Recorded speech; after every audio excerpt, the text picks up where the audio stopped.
La ville de Paris a soutenu l'implantation de Fashion Green Hub dans cet hôtel industriel parce que c'est un projet qui allie transition écologique du secteur de la mode et du textile, qui allie les notions d'inclusivité, d'insertion, de lien avec l'économie sociale et solidaire. Et c'est des questions qui, pour nous, en fait, on les traite ensemble.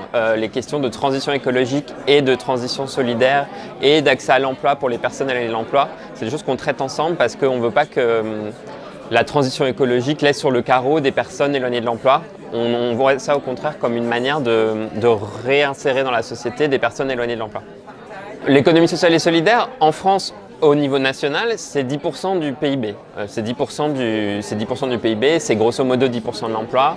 C'est des acteurs qui sont, c'est massif. Dans l'eau, il y a les associations, mais il y a les mutuelles, il y a les coopératives, c'est quelque chose d'important.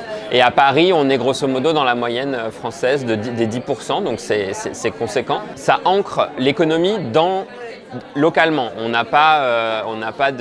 C'est pas des acteurs qui vont financiariser et faire que les capitaux vont fuir et vont aller au niveau international. Au contraire, l'économie sociale et solidaire s'ancre sur le territoire et réinvestit dans le territoire.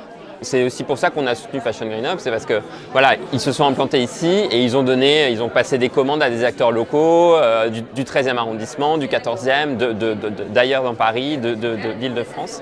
Voilà.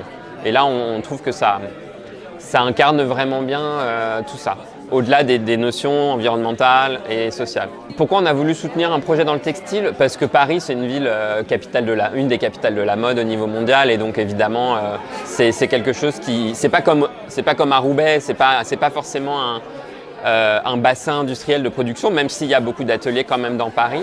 Dans cette logique de Paris, capitale de la mode, il fallait qu'on ait une locomotive, un peu un lieu vitrine de la transition écologique et solidaire du milieu. Et c'est l'objectif de ce lieu de plateau fertile et au-delà de ça, de la manufacture Berlier, avec les acteurs à côté, Awa au féminin, Espero, Roll Concept, voilà. C'est un lieu vitrine sur la transformation du textile à Paris.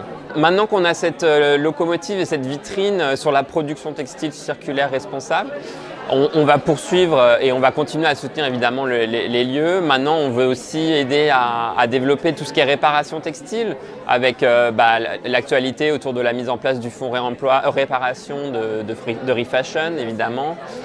On aimerait bien aussi un peu travailler sur le recyclage en boucle fermée, de textile à textile, pour refaire du fil et refaire... et de voir comment finalement Paris, qui serait une ville où il y a des gisements de matériaux, pourrait devenir une source pour aller alimenter derrière des usines qui refont du fil, qui refont du textile, qui peut ensuite être revendu à Paris. Voilà, on serait un maillon et on bouclerait l'économie comme ça.